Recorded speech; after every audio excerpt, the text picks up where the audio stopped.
they can get the recording. So I'm recording, guys. So make sure you have your video on if possible. If not, that's okay. Hey, India. Hey, everyone. Hey, Samara. Thank you so much for hopping on. I'm just so excited. You guys, I get excited easily, as you can tell. But anyway, welcome to our weekly training. We have a special guest, Amandia Yenser. I don't want to pronounce your name wrong. I'm sorry if I. You got it right. So, anyway, you all know my name is Merlene Bashot. I actually got connected to Tamika through some groups that they had, and she had a power hour she posted, and I got on, and ever since then I've been stuck to her team like glue. So I am so thankful and grateful that I'm able to work with her and her team, and anything that I can do to help, I'm willing to help. And like I said, I'm grateful that Mandy agreed to do this for us. So I'm going to have Mandy go ahead and just speak whatever God allows you to tell us. We are excited and happy to hear from you. Thank you so much again, Mandy. No problem. So first of all, I am Amandia Lynn, like Marlene said, but secondly, if everybody could mute themselves so that we don't have a lot of background on the recording, that would be absolutely wonderful. And so I'm going to tell you a little bit about how I got started. 2 years ago, I seen a friend of mine posting on social media. I actually babysat for her, about going on double dates, about going bowling, about going to do all of these things with these new friends she had. And I was jealous. I joined the business out of jealousy because I wanted to be a part of her circle. I didn't join for money. I didn't join for all the other things that a lot of people join for. I joined because I wanted friends. And when I signed up, the day I signed up, I said, I'm going to join your team, but don't expect anything from me. I came from another health and wellness company I devoted 4 years of my life to. I said, I failed that. What makes this any different? I'm not going to do it. I just want to be a part of what you're doing.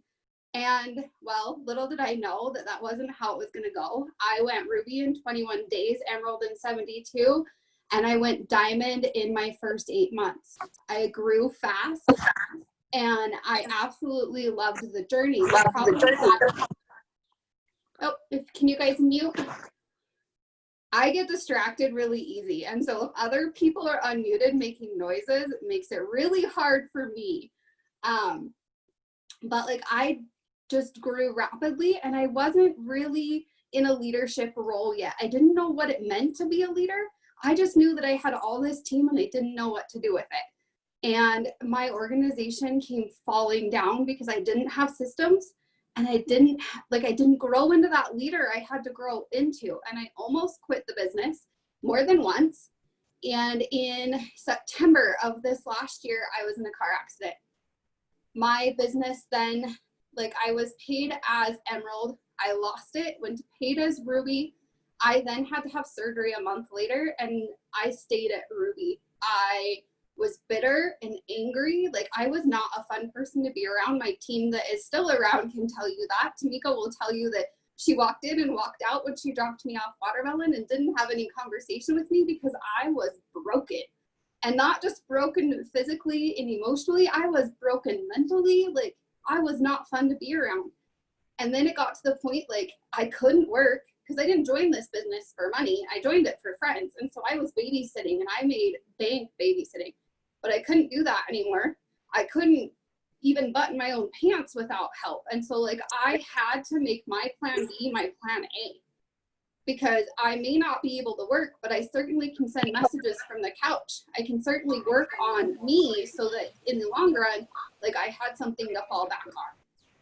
And then January rolled around. I had a second surgery, and I decided right then and there I was done making excuses. Something had to change, and that mental shift is what got me to heal. I tore my rotator cuff in a spot that most people don't, and it didn't want to heal. They told me it'd be at least a year before I could use it again. So here we are, less than a year later, and I can use it. I work out, I do all of the things. I'm not going to say that there aren't bad days, because there are, just like with anything. But my plan B became my plan A. That's how I started to pay the bills, because I have always been one to pay my own bills. Like, yes, I'm married, but I came from 2 very abusive relationships and I never wanted to depend on anybody else. And so we like have our own bills and our own things, and I had to have a way to cover mine without asking my husband to do it. And so then I decided to start building systems. I got plugged back in because I left the pack chat. I left the pack in its like entirety. I was done. I was angry. I was bitter. And then I decided that I wanted to be a part of something more. And so I came back and they welcomed me with open arms, because something about our team is that we will love you through anything you go through. Our culture is a lot different because we do love you no matter what. And so I got plugged back in. I got on all the power hours, and I went from paid as Ruby in January to paid as Double Diamond in April, with a whole new organization and a whole new, like, I lost everything when my organization crumbled. And so to go from Ruby to Double Diamond and to be able to validate that, like, I earned, insert income disclosure statement here, the $20,000 bonus. And that, I still don't feel like it's real. I'm sure when I open my paycheck this month, it might feel real. Last month was absolutely incredible because I wrote and I manifested for months that I would pay all of my bills with my It Works check. And last month was the first month that I had all of my bills sitting in front of me, and I wrote down all of them and I checked them all off and had money left to spare. We got to go on a vacation. My kids got to buy summer clothes. Like, I know what it's like to have to decide, are we gonna put food on the table? Am I gonna eat, or are my kids gonna get diapers? Like, I've lived that life. I know where I came from and I'll never forget that. But to be able to do the things I never thought I would be able to was absolutely phenomenal. I've never been able just to use my kids as child support on whatever they wanted. We got to do that this last month, and that was pretty incredible. But it doesn't come without a lot of hard work and dedication. People often ask me, how do you do it? Well, I'm like 10% green, that's it. You wouldn't think that if you walked into my office or if you knew like what I do throughout the day. I wasn't an early morning person, and I also wasn't a late night person when I joined this. I learned to become an early bird. And then I learned that my network, like, as soon as COVID hit, like, my network is all up at night. They are not up in the morning. And so then I had to learn to become a night person and a morning person, because I get up between 5 and 6. It's earlier now. Like, I'm more on the 5 o'clock in the morning spot, because I run a morning mindset call every single morning, Monday through Saturday at 7 a.m. I've done it for the last 3 months, and it is a big part of what took me Double Diamond, because I had to start my day in the right mindset, or my whole day was crap. And Marlene says, I get to say whatever I want. I get to show up as me. So just saying. And so I get up, like, for me to lead a call, I also have to be in the right mindset. So I get up at 5 o'clock in the morning, and I have my like 5 to 10 minutes of just silence, thinking about all of the amazing things that happened the day before, like mentally going through what my day is going to look like that day. I will either listen to a book or I will read, like, Tamika bought me an actual physical book, and I've actually physically sat and read it. And so those of you who know me know that that is not something that you ever would find. But like, I just get that time in the morning, and then I plan my day. Like, I got this planner, and it's like my best friend. It literally goes everywhere with me. It doesn't matter where we're going. It went on vacation with me. It went to the water park with me. And I set it up so that everything in red. So first, the very first thing I do on Sunday is I write down everything in black is my family. Nothing comes in between me and my family time. So like, it says tonight, dinner at 5. Because I knew that I was running this call. So we changed our dinner from 6 to 5. And then everything in red is work power hours or calls that I am committed to being on. And so I will plan out my entire schedule. I put what time I get up. I put what calls I'm getting on. I pencil in my time with my kids. Yes, I pencil in the time with my kids and the time with my husband, because if it's not on my calendar, it doesn't happen and my day gets away from me. Yes, I know that sounds like I'm completely green, but I'm not. I'm actually a yellow blue. And so then I go back through and I write down the things that I'm going to complete that day. Like, I put 10 host to post up. download, like today it was download the Done app and set it up, because I want to be able to have a rocket make noises when I complete my tasks each day, because I need that recognition. Even if I give it to myself, that's something that I know I need. And so if I can get that from an app that dings at me and says, good job, I'm going to do that. But like, I just had to be super consistent. And my biggest thing is that I got on power hours, not because necessarily did I need to know how to work, but my team needed them. And how can I expect my team to do anything that I'm not willing to do? Because for so long I said, but I don't work that way. I work 10 minutes here and 10 minutes there, which is still true. Like, I still work 10 minutes here, 10 minutes there throughout the day, but a bulk of my work is done on our 8 o'clock morning power hour. Even if I'm not doing exactly what they're saying, I'm getting my KPI sheet done. And then, like, if I'm getting it done, that means my team's getting it done too. And we can still work 10 minutes throughout our day, but I needed my team to see me do it.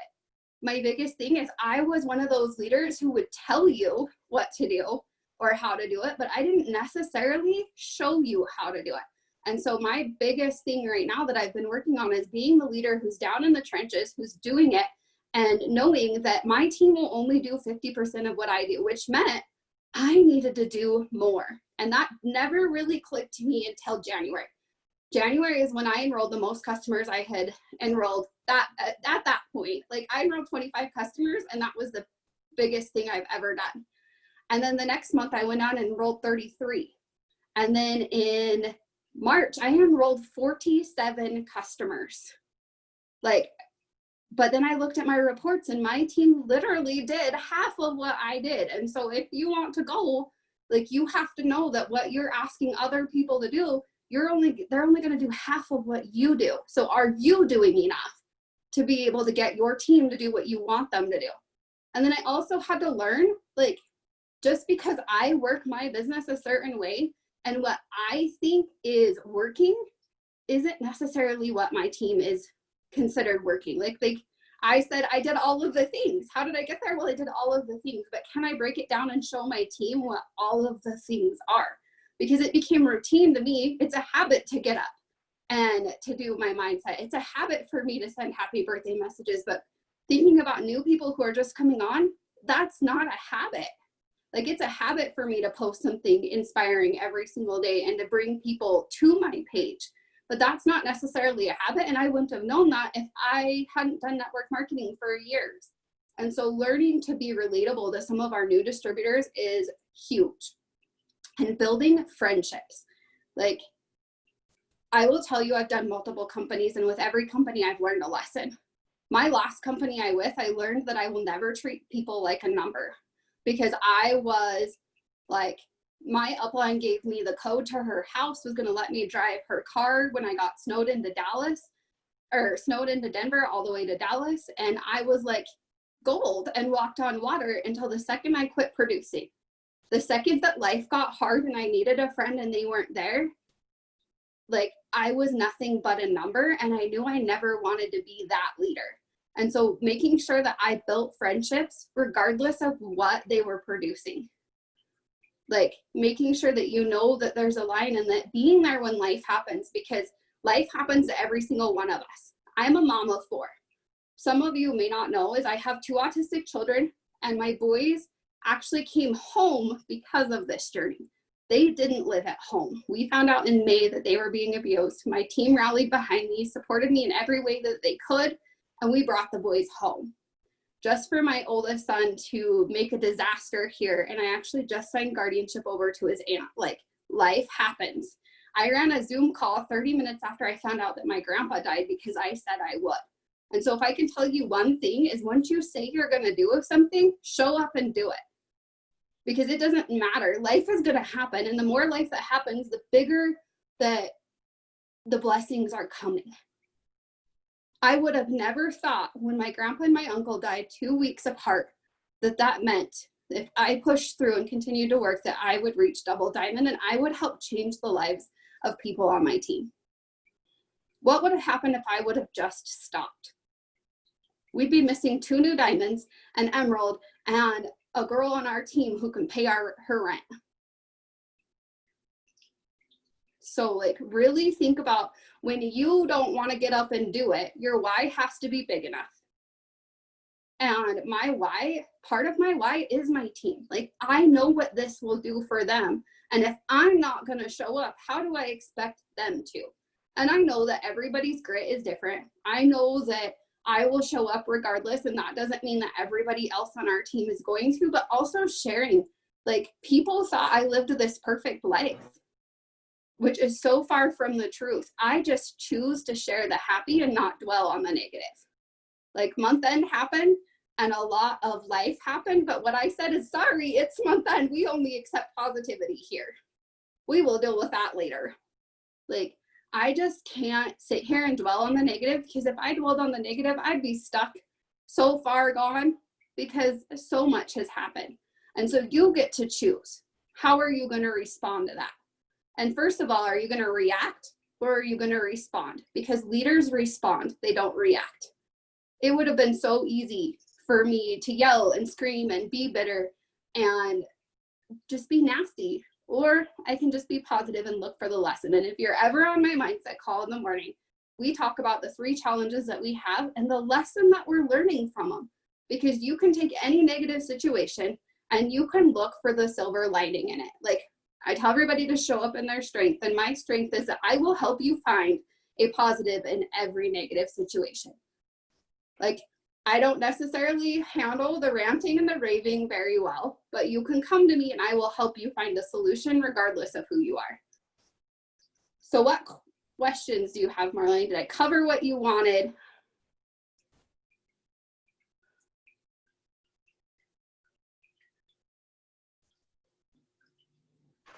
You pretty much cover. I love, oh my God, I love your story. I would have never known you were going through all of this, because you show up every single day. Every time I get on a power hour or training, Mandy is always there. Like you literally give no excuses, nothing. So I definitely appreciate that. Now, what I know you said that your team, hold on one second. Okay. So your team, you doing this, of course, for your family and your team. So what keeps you going? What else keeps you going? Because of course you got, like all the negative things that happen, what keeps you pushing through? So I used to use my kids as my excuse as to why I couldn't do things, when really it's my kids that drive me. On month's end, when I wanted to throw in the towel and I was laying in here crying, I couldn't throw in the towel because my daughter come around the corner and says, Mom, you got this. So I'll share. I was on a Leaders of Leaders call with Amber Parker on Wednesday.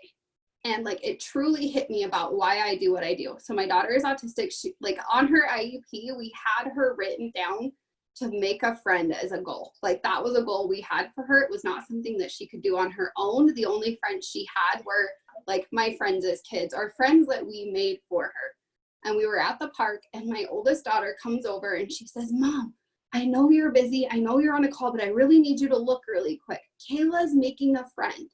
And I just start bawling. And I look over and she approached another kid her own age. So if she makes friends, they're really little or they're a lot older, not her own age. She went over and talked to a little girl that was her own age and asked her to go play with her. And she didn't need me to do it because she watched me do enough things scared that she learned it was okay. And so they're watching me. And if I just give up and I let every excuse keep me from doing what I do, they will too. And so what keeps me going is that I have 2 little girls who are watching me, and I want them to know that anything that they ever want in the world is possible if they work hard for it. Like that is more than the money. Like, sure, I want to travel. Like as a kid, my biggest vacation was we went to Iowa to the farm to see my grandma and grandpa. Like that wasn't a vacation. And when I met my husband, he took me to Maui, and then he took me to Belize, and I went to San Francisco, and I went to Punta Cana. Like I got to travel and see what that world was like. And I want to be able to take those trips with my kids. I want to show them the world, not them wait until they're in their 20s to see the ocean. That's awesome. Awesome. Thank you for sharing. Also, like as far as your system, so what are you using as far as like duplication for your team? Because I know Kamika has a lot of systems set up. Now, do you have your own system that you set up for you and your team? So I follow a lot of what the pack does. Now my KPI sheet is a little bit different and it's set up different because I am a yellow blue. And so like I went to Legacy Leaders and found a chart that a yellow personality created. Like Kelly Jo's and Tamika's, they give me anxiety and they seem overwhelming when really it's the exact same thing, just sat in a different format. I have a couple more things on mine just because I like to check the boxes off. And then I know that those things get done. Like those are my non-negotiables, and mine are a little bit different than my team's. But the only thing that I would say I have different is that I like keep my office everywhere I go. I write everything down. But Tamika really honestly does the same thing. So like we have systems, we work as a team in our systems. I do my own team calls. But really the systems are pretty much the same. The only thing that is different is my system for my house. Like how do I have all the work systems, but those don't work if my house isn't, like my home isn't functioning in the way that it should. And so like each one of my kids have their own little chore charts that they check off that has a task list for each thing. And we have a very routine and structure at our house. They know when they get up, like they've been sleeping in, which is great because then all my work is done by the time that they get up, but they know as soon as they wake up, they make their bed. Like the first thing I do after my husband gets out of bed is make my bed. They get ready for the day. And then like they know, because it's on the schedule, when is our time? Like when is it our time and when is office time? And I used to swear I would never be one of those people, but if I were at a real job, I would have hours that I worked. And so they know that mom is working. And how many hours do you work the business? I work the business between 4 and 5 a day. Okay. Sometimes more. Okay. Let's go. Let me see if there's any questions in the chat. You guys unmute, ask questions. Mandy, Yes. it's a little bit off subject, but I just want to say to you that you are an inspiration. Yes. What you go through, and you're willing to put it out there for the rest of us to see and to learn from. And even if it's a mistake that you made, you put it out there so that we can learn from that mistake at the same time. Thank you. You're welcome. And honestly, like it took a lot of growing into. I was always afraid if I shared my failures, if I shared what life looked like at home on the hard days, that people would judge me. But you know what? If they do, they're not my people. It took me a really long time to get to that point that not everybody's going to be my people. And I'm okay with that because I don't need negativity. I don't need people who judge other people because I know that there's the soul on earth that doesn't go through the hard time or feel like they're failing as a parent. Mm-hmm. But that's also what attracts my market. Like that's where I get my market from because they know that I'm human. Mm-hmm. Yeah. Yeah, I think Tamika just put something about unsupportive spouse. Like I remember, I have to be honest, like my husband, he supported me. He still supports me, but when I lost my rank, it's like the only thing he just keeps saying, it's not gonna work. It's not gonna work. It's not gonna work. Like how do you, I'm not sure if your spouse supports you. I'm not sure he feels the same. Like I said, it's not that he doesn't support me. Like he would say like, it's just not gonna work because you lost your rank. You know, if you can't keep up with this, then you know. So what do you say about unsupportive husband? When I started this, my husband's family unfriended me on Facebook. My husband wasn't supportive. Like he didn't tell me I couldn't because like it's my money and I'll do what I want with it, but he wasn't supportive. He was not thrilled I was on my phone as much as I was because I was on the phone, and that's where I had to learn balance. Like I had to learn there had to be time for him too because he always got pushed to the wayside. He wasn't supportive in any way, shape, or form. And even as I climbed the ranks, he would tell me it's just going to fall apart like every other business you've ever done. And we have gone through our hills and valleys. There was a point in my business when I knew exactly what rank I needed to be and how much money I needed to bring in to pay every single bill in this house without him. And it just came down to me having a conversation and like him seeing me grow as a person. Like we had a conversation that looked like, I want to do this. This is why I want to do it. And like, I'm not going to take any money from our household to do it, but it would be the same. Like we would be paying more in daycare for me to go back to work, especially once my boys came home. Even though they were older, they had to be supervised. And so I would be paying more than I made in childcare.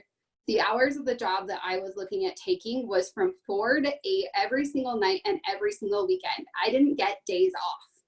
And that meant that he would never see me and he'd be raising the kids at night. Like, and it's not fun. We've done the working graveyards. We've done all of the things. I have 2 degrees. And I think that was part of our biggest hang up is I spent $70,000 to go to school.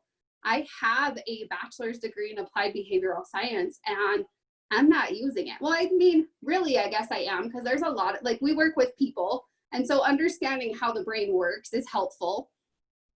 But like, I don't have a job in my degree. I don't have health benefits. But after my diamond check and he's seen it, like he was a little more supportive.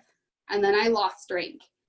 And then when I started rebuilding, he's like, is it really worth your time? Like, is this going to pay off in the long run? And I said, well, I don't know right now, but I think in the long run it will. Like you hear everybody say that they get that back pay check.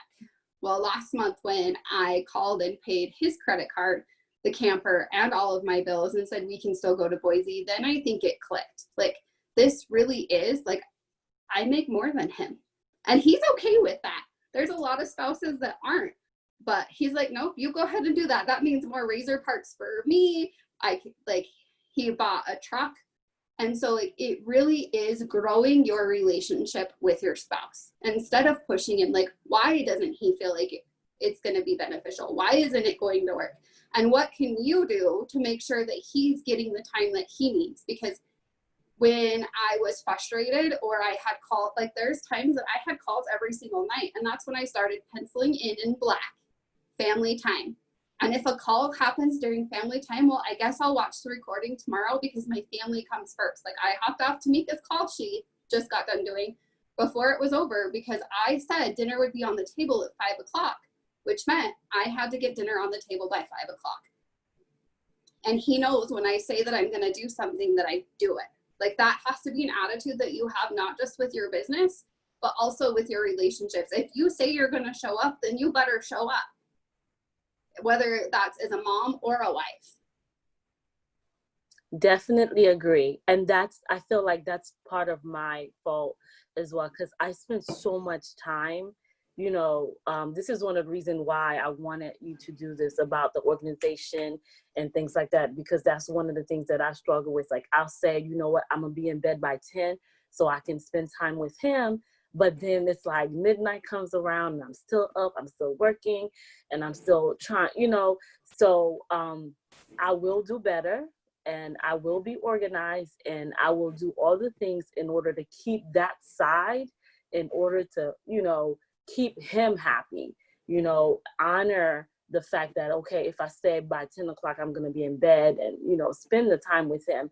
I feel like he'll be more, supportive or, just do, you know what I mean? So definitely thank you for sharing that. Anybody else has something to say about like, how do you go ahead, Mandy, you were going to say something. And so like another thing that has been super helpful for my relationship with my kids and my husband, because my kids used to yell and scream, you're always on your phone, you're always working, you're always on a call. When do we get to have time with you? So I quit making it where they couldn't be in here when I was on a call. Like I wouldn't be surprised if my kids open the door before we get off, but they walk in quietly and they'll hang out with me. Like they get to be a part of this business. My husband comes in every morning, even though I'm on a call, and tells me goodbye. Like I don't ignore my family because I am on a call, because I am human. I am a mom. I am a wife. And that is just part of who I am. And if you don't like it, sorry, you're not my people. It's okay. But like being super consistent. And then I take Sundays off. Like that's new. This is week number 4. I think I put my phone away after our big pack push call on Saturday. and I don't get back on it work related until 7 o'clock next day, because that is my family's time. That is when we get family dinner. Like my parents come over every Sunday for dinner, but that is when, if we have things or projects to work on together, that's when we do them. If we want to go have fun as a family, that's when we do it. Like I am fully 100% devoted to them, and anything else, like we meal prep every Sunday. I know exactly what we're having for dinner all week long. It's laid out the night before. We will plan what days we are going to the park so that the kids know, okay, mom said she's working now, but tomorrow we get to go to the water park. Like I know what I'm doing on Sunday for the next week, and being able to take Sunday off, I wasn't having to rush through that anymore because I was tapped. Like burnout is a real thing, been there a few times. And so taking Sundays off has been super beneficial for me. I was terrified because I haven't taken a day off since I don't know when. Like I don't get sick days. And so to take a full day off was terrifying, but it has been truly a blessing. I used to, and then I stopped. I was like, I gotta push the triple. I have to push the triple. Once I'm triple, I'm gonna take the days off. But it's like I don't really honor it. You know, to tell you the truth, I don't really honor it. But I am gonna do better as far as honoring my Sundays off, and encouraging everyone else to do the same thing, because we do need rest. We do need. But like one thing that I feel, if I haven't done one thing about me. If Saturday I haven't done everything that I said I was going to do, I'm not taking a day off. So, you know, if all the work is done, everything is where it should be, yes, honor the day off. You can, any day, you can pick any day out of the week, take the day off, as long as you get your things done. But if you didn't do anything throughout the week, and then you're thinking, okay, Sunday's my day off, I'm just going to relax. You're not honoring your work. You're not honoring the fact that God give you this business to work, and then you don't do anything and take off anyway. So that's one thing about me. You know, I really feel like I run hard every single day. I make a list and I don't go to bed till it's done. Like, yeah. And that means if I said I'm gonna go to bed at a certain time, which I don't do that. My husband's up later than me anyway. But like he gets that hour. Like if I have him written down, he still gets that time, even if my stuff isn't done. That just means I have to stay up later, and I still have to get up early the next morning. Like I don't go to bed without my stuff done. Yeah. And so if I run 6 days with everything I have at 100%, then Sundays is my day off. I agree. Thank you so much, Mandy. I don't know if anyone has any questions. I know I see a lot of comments in the chat. If somebody want to unmute and share there was a comment made by Melissa and Crystal. They're looking for suggestions on how to balance things. So my biggest tip for balancing things is you have to figure out what time you wake up in the morning. Like what time are you devoted to waking up? What time are you planning to go to bed? And so for me, like that's 14 hours. And so my husband gets a minimum of 1 hour every single day, whether that's us eating dinner. Like it doesn't have to look a certain way, but that's their time. My kids get at least 2 hours throughout the day that is just their time, unless they blow me off and leave. And then, well, I'm bored, so I work anyway. But like having an actual physical schedule. I mean, I'm not really into the electronic thing. I haven't figured out how to do like electronic planners and stuff. I write it all out on paper and pencil, and like just planning out what do you have to do. So if you work a full-time job, when can you take 30 minutes in the morning and 30 minutes at night? Because you don't have to work it 4 to 5 hours a day. You can always watch recordings while you're driving down the road. Like I built a business before working full-time and going to school full-time. Like I did have a successful business for a little bit until I gave up before this, and I worked full-time and I went to school full-time. I just had to be super intentional with my time. Thank you. Anyone else have any question? I saw Rose, your hands were up. Do you have any question, Rose? Anybody else have any question? I have a question. Yes. Okay.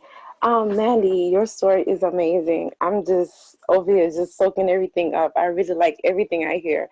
But at the same time, I know you said that, you know what, you have your mindset at 8 o'clock every single day, and that is like a structure for you and how your day is going to be. But have you ever had one of those days, even though you had the right mindset, you set off your day just right, but you feel overwhelmed by everything else, meaning whether it's with your team, or whether it's customers or whether even with your family? How do you deal with that? It was a lot of personal growth. I had to learn that when I started to feel overwhelmed, I'm going to show you guys. Like I created a space I could run to. My lights won't turn on, but like I have this cute little office, and at first it was a corner of my bedroom. Like it wasn't always an office. I had a spot that I could go to, and I could either listen to music or I could listen to a book. Before I got hurt, I would just go to the gym and ignore the world for a little bit. But like you have to rest to work. You have to fill your cup before you can fill anybody else's.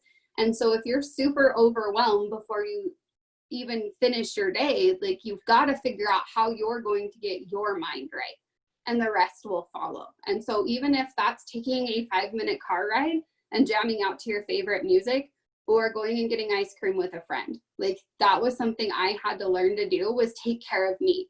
I love bubble baths. And so for my double gift, like I got bubble bath. And so I make sure that I spend at least 30 minutes a day on me, for me, whatever that looks like. Thank you. And I also think something else that has been beneficial is having a friend outside of the business that has nothing to do with your business, but understands business. Like just having another network marketer. I actually have a couple where you can problem solve with somebody that you can talk to that's not in your business. Thank you. Thank you. That was a good question. Anyone else before we wrap up? Because I know we have another call about, we have another call at 9:30 with Amber. I just seen, how do you deal with an angry customer? So I have angry customers, but it's all about how you perceive it. So are they really that super angry? Like it's customer service skills. And anybody can take anything any way, depending on how they feel. And so I choose to look for a solution to why they were angry. And I've brought a lot of customers back, because like Thermofite, when I went on back order, like I had so many angry customers, and I went to Amber and I was like, I don't even know what to do. I'm not going to sell it because everybody's yelling at me. And she's like, you have to decide, what are you going to do for your customers? This is your customer service. And so you can choose just to let them be angry, or you can choose to find a solution. And so I offered old bottles of the regular Thermofite I had. Like I just had to find something that made them happy. Like you have to get to the root cause of why they're angry, because most of all problems can be fixed. I mean, I've had a few that will yell at me one day and I'm their best friend the next day. Like it's fine. And it may just be that they're having a bad day. Have you ever just lost it on somebody? I did. I lost it on my attorney's secretary because I was having a really bad day and things weren't getting done the way that they were supposed to. But was that her fault? No. And so but she didn't get mad back. She was very polite and she just diffused the whole situation. And so you get to do that for your customers. Thank you so much, Mandy. Thank you everyone for hopping on the call. Thank you so much. We really appreciate you. We appreciate everyone on for getting on. And I think that's it. If nobody else has any other questions, and we'll see you guys on the next call. There's one at 9:30. I think it's at 9:30. I can't remember the time. And so it's at 8 p.m. Mountain Standard Time. So that would be 10 your time. 10. It's 10. Yeah, it's 10 o'clock. If you guys can hop on, do so with Amber. And that is it. Thank you guys for hopping on. I appreciate it. Thank you again. Thanks for having me. Thank you. Bye.